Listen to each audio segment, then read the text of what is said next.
최근 저수지가 붕괴되면서 집과 논이 침수되는 사고가 잇따랐습니다. 짧은 시간 너무 많은 비가 내리면서 일어난 사고로 보이지만 빠져보니 저수지 관리의 허점이 곳곳에서 드러나고 있습니다. 수십만 톤의 물이 한꺼번에 쏟아져 대형 피해로 이어질 수 있는 저수지 붕괴 사고. 왜 일어나는지 양성무 기자가 취재했습니다. 쭉 30여 미터가 무너지면서 흙탕물이 마을을 덮쳤습니다. 쓰나미같이 시커먼 흙탕물, 시커먼 그 흙탕물이 일시에 이렇게 파도처럼. 작은 저수지 30분 만에 그 물이 다 쏟아져 나오는 거예요. 주민들이 피할 수가 없어요.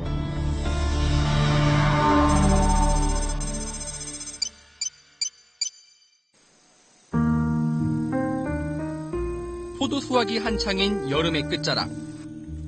며칠 동안 내리던 비가 그치자 임태화 씨는 일찌감치 밭으로 향했습니다. 이 거봉포도거든요.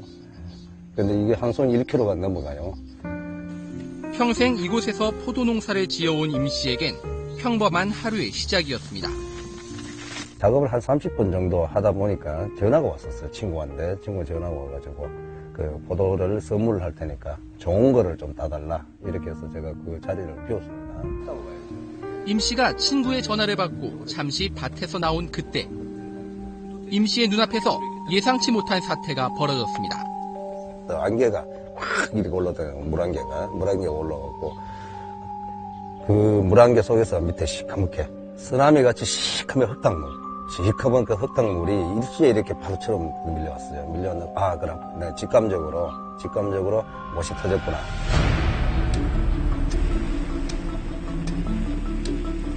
마을 위엔 69년 전인 1945년에 지어진 저수지가 있었습니다. 담수용량 6만 톤 규모의 이 저수지 뚝이 터진 겁니다. 말이 안 나고 행동 자체가 이루어지지 않았었어요. 그러니까 제가 119에 신고하려고 하는데 전화번호가 잘 안 눌러지더라고요. 네, 119입니다. 여보세요. 지연동 저수지가 터졌어, 지금요. 난리 났다니까. 동네 사람 다 죽게 생겼으니까. 물은 순식간에 600여 미터를 달려 마을을 덮쳤습니다. 길 위 아스팔트는 종이 조각처럼 떠내려갔고 벽을 무너뜨린 물은 집안까지 들이닥쳤습니다. 이게 지금 저 벽이 무너진 건가요? 저게? 저 돌덩이가 다 뭐예요? 벽이라 벽, 왕벽. 예. 밑에 물이 차니 예. 흙이 이래 물 안 돼버리면 넘어져 버려. 저수지 바로 아래 임 씨의 포도밭 일부는 흔적도 없이 사라졌습니다. 여기가 옛날에 어른들 손으로 다 이렇게 이 바위를 갖고 이렇게 이 경기를 만들었거든요. 이게 이제 하천이니까 이렇게 했는데 이까지 포도밭이었는데 지금 다 이렇게 되는 거죠. 물은 이미 빠졌지만 수확 시기를 놓친 포도는 썩어가고 있습니다. 둑이 터지기 직전 밭을 떠나 간신히 목숨을 건질 수 있었다는 생각에 가슴을 쓸어내릴 뿐입니다.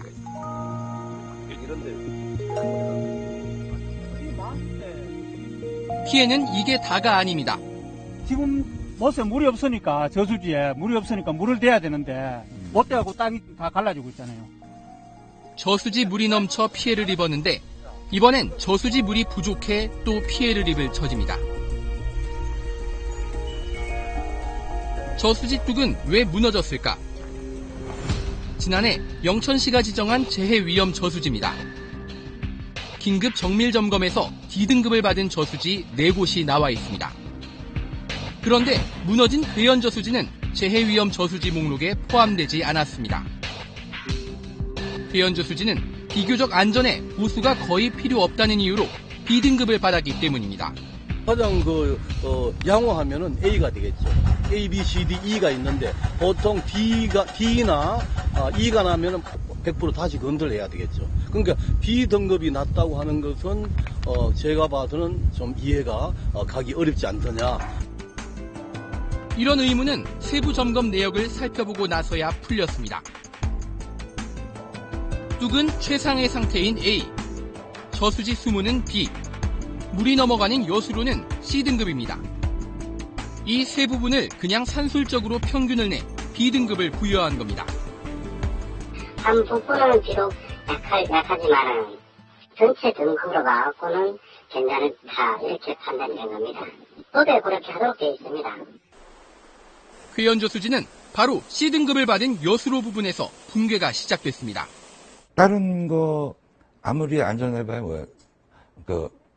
소용이 없듯이 거기서 문제가 발생하지 않습니까? 결국 붕괴의 원인은 그쪽이기 때문에 세부 검토상에서 2등급이 하나만 나왔더라도 이건 2등급이다 이렇게 판별을 내는 것이 옳다고 봅니다. 지금 같은 상황에선 비교적 안전하다는 B등급 저수지도 경우에 따라서는 무너질 수 있다는 겁니다.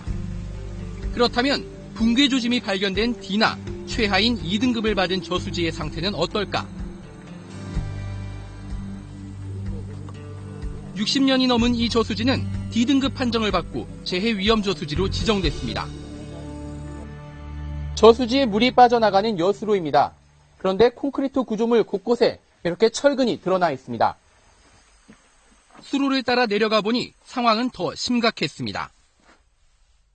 바닥 한가운데는 이렇게 큰 구멍이 생겼고요. 제방과 접한 벽면은 콘크리트가 떨어져 나가 흙이 유실되고 있습니다. 물이 스며들면서 이 구조물을 띄우는, 그래서 쉽게 구조물이 붕괴될 수 있는 그런 역할을 하겠고요. 이미 붕괴가 서서히 시작되고 있었다는 그런 증거이기도 합니다. 주민들은 언제 붕괴될지 모르는 저수지를 그냥 지켜볼 수밖에 없는 처지에 놓였습니다. 여기 밑에 농경지가 이게 터지면은 직접적인 피해를 보기 때문에 보수가 시급한 상황이에요. 올해 예산이 없어서 내년에 보수해준다니까 이제 그것만 믿고 있는 겁니다. 경기도 양평의 한 저수지. 저수지 제방 아래 접근조차 어려울 정도로 수풀이 무성한 습지가 형성돼 있습니다. 주민들은 이 저수지에서 오랜 기간 누수가 진행됐다고 말합니다. 여기하고 저쪽에 그 숨은 물 내려가는 입구에 물이 이만큼 있잖아요. 그 빨간 물이 내려오는 걸 확인을 했어요. 근데 물은 많이 내려오지 않고 항상 그냥 촉촉하게 좀 은근하게 있잖아요. 물이 누수가 되더라고요. 위성사진을 통해서도 확인할 수 있을 만큼 누수는 심각한 상태였습니다. 지체 바로 아래 습지가 형성되어 있습니다. 늪과 같이 됐다는 거죠. 그만큼 그 지체 자체가 굉장히 연약화되어 있고 위험하다는 것을 의미합니다. 이렇게 낡아 붕괴 위험이 있는 저수지는 얼마나 될까?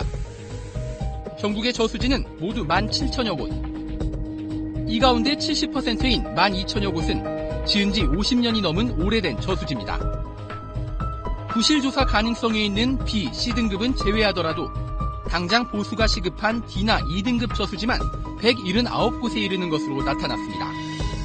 지난 2년 동안 발생한 저수지 붕괴 사고 11건 가운데 9건은 1940, 50년대에 지어진 노후 저수지에서 일어났습니다.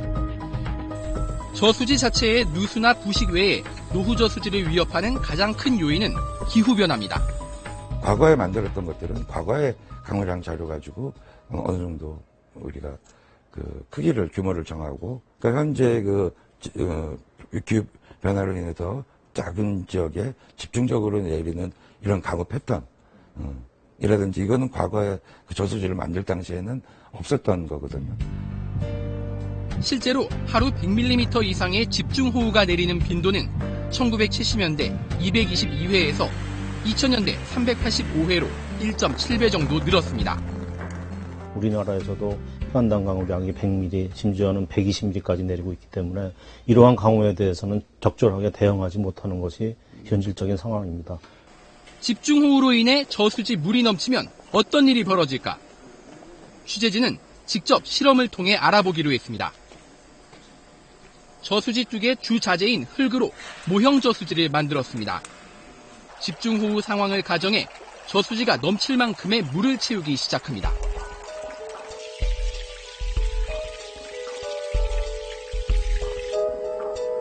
저수지 뚝 위로 물이 넘치자 물은 빠른 속도로 뚝을 따라 흐르기 시작합니다. 불과 1분 만에 물길의 폭은 10배 넘게 커졌고 쏟아지는 물살에 뚝은 급격히 무너져버립니다. 무너진 모형 저수지의 모습은 그동안 붕괴 사고가 났던 저수지의 모습과 흡사합니다. 저수지를 물이 넘을 당시에는 물살이 그렇게 빠르지 않은데 물류를 하게 되면서 물살이 점점 빨라지게 됩니다. 그렇게 되면은 흙이 견딜 수 있는 한계치를 넘어가기 때문에 그 물살에 같이 실려 내려갑니다. 근데 이게 악순환으로 실려가면서 공간도 커지고 그러면서 물살은 더욱더 지나가면서 빨라지고 그러다 보니까 이 붕괴되는 면적이 점점점 넓어지고 물살은 더욱 빨라지고. 그렇다고 기후변화만 탓할 수는 없습니다. 붕괴된 계연저수지. 바닥을 살펴보니 2, 3m 높이의 퇴적토가 쌓여 있습니다. 오랜 기간 퇴적이 진행되면서 담수 용량이 줄고 그만큼 집중호우에 물이 넘칠 위험도 커지는 겁니다. 세월이 기능에 따라서 계속 쌓이는 거기 때문에 저수지가 모양새는 그렇듯한데 밑에는 흙으로 쌓여 있는 거죠. 뭐 20% 뭐 정도, 20, 30% 정도가 토사로 메워져 있는 거죠. 그러니까 그만큼 용량을 감당하지 못하니까 조그만 큰 비가 오더라도 이렇게 무너질 그 가능성이 있습니다. 여기에 콘크리트로 지어진 여수로의 강도는 최근에 집중호우를 견디기엔 역부족이었습니다. 콘크리트가 전체 여기 수압을 받기에는 굉장히 아마 부족한 이런 그 단면을 볼 수 있네요. 적어도 이게 아마 한 50cm 이상을 확보를 시기 줘야 됩니다. 이거 아마 50cm 안 되잖아요. 뭐 지금 막 기껏 많이 돼봐야 있을 것 같으면 얼마나 될까요? 20cm 될까요? 주민들은 이런 저수지의 위험성에 대해 수차례 민원을 제기했습니다. 우리가 저수지에 문제가 있다고 작년 4월부터 한 9월 사이에 한 3회에 걸쳐 진정을 넣었습니다. 빨리 수리를 해달라고 붕괴될 위험이 있다고. 계속되는 주민들의 요구에도 보수는 이루어지지 않았습니다. 인력과 예산이 부족하다는 이유로 안전은 또 뒷전으로 밀린 겁니다. 지난번 주민들도 이제 물이 새는 것도 징조가 있다. 그 이야기를 해서 저희들이 이제 이번에 5월 말이었습니다. 말에 이제 예산을 좀 확보해서 일단 저수지 점검을 해서 보강할 그런 계획은 있었습니다. 부산에 집중호우가 쏟아졌던 지난달 25일 뚝이 무너진 저수지입니다. 저수지 붕괴는 엎친 데 덮친 격으로 침수 피해를 키웠습니다. 지금은 물이 모두 빠져서 이렇게 저수지 바닥이 완전히 드러나 있습니다. 그런데 이 저수지 역시 이미 지난해 말 안전 문제가 제기됐던 것으로 드러났습니다. 미리 손을 썼더라면 저수지 붕괴를 막을 수 있었다는 얘기입니다. 이 저수지의 정밀 안전진단 보고서입니다. 세부적인 진단 결과와 함께 벽체 재설치, 사면 보수 등 구체적인 권고사항이 담겨 있지만 지금껏 보수는 한 번도 이루어지지 않았습니다. 아주 경미한 그런 상황이기 때문에 농번기가 지난 10월 달에 하려고 했었는데 대부분의 저수지는 농업용수를 대기 위해 지어졌지만 저수지 붕괴 피해는 농경지에 국한되지 않습니다. 지난해 4월 뚝에 물이 스며들면서 갑작스럽게 무너져버린 경주 산대저수지. 저수지로부터 불과 300m 떨어진 곳엔 1000세대 규모의 아파트 단지가 있습니다. 농경지 피해 외에도 상가와 주택 30여 동, 차량 10여 대가 침수됐습니다. 이전에는 저수지들이 주로 그 용수 공급이라든지 또 그 생공연수 제공 목적으로 많이 있습니다. 그래서 이전에는 그것이 그 도시화된 지역에서부터 많이 떨어져 있었습니다만 또 도시들이 광역화되면서 그 저수지 가까운 곳에 주거 밀집 지역이 존재하는 경우가 상당히 있습니다. 무너진 산대저수지는 내년 말 완공을 목표로 다시 짓고 있습니다. 흙 위에 얹혀있던 수로는 단단한 안반 위로 옮겼고 한 가지 흙으로만 쌓아 올렸던 제방은 모두 허문 뒤 중심에 점토를 다져 넣었습니다. 중간에 점토층이 없음을 인해 가지고는 물이 일반 토사를 통과할 수 있으니까 중간 점토층을 해가지고 그렇게 차수를 해가지고 그 저수지가 붕괴 안 되도록. 또 200년 빈도의 홍수에도 충분히 견딜 수 있도록 설계했습니다. 총 공사비는 34억 원. 이런 식으로 노후 저수지를 정비하려면 재해 위험 저수지 170여 곳에만도 어림잡아 수천억 원이 필요합니다. 농어촌공사가 관리하는 산대 저수지와는 달리 전체 17,000여 곳 저수지 가운데 80%가 넘는 14,000여 곳은 각 지자체에서 관리합니다. 저수지 관리에 1차 책임을 지고 있는 지자체가 예산과 인력 부족을 핑계로 시간을 낭비하는 사이 노후 저수지들은 하루하루 조금씩 무너져 내리고 있습니다. 저수지 붕괴로 한 해 농사를 망쳐버린 임태화 씨. 임 씨는 저수지 붕괴가 자연재해가 아닌 인재라고 말합니다. 이거는 100% 인재입니다. 4-5년 전부터 노수 현상이 있어가지고 우리 주민들 대표가 시에다가 진정을 넣고 우리 관할 지역에 계시는 그 시의회 의원님과 같이 가서 소리를 해달라고 했는데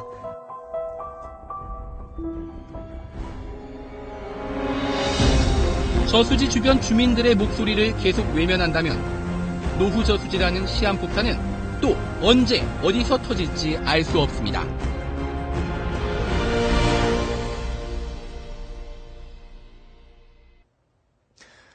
제대로 관리하지 않는다면 저수지 붕괴는 시간 문제일 뿐입니다.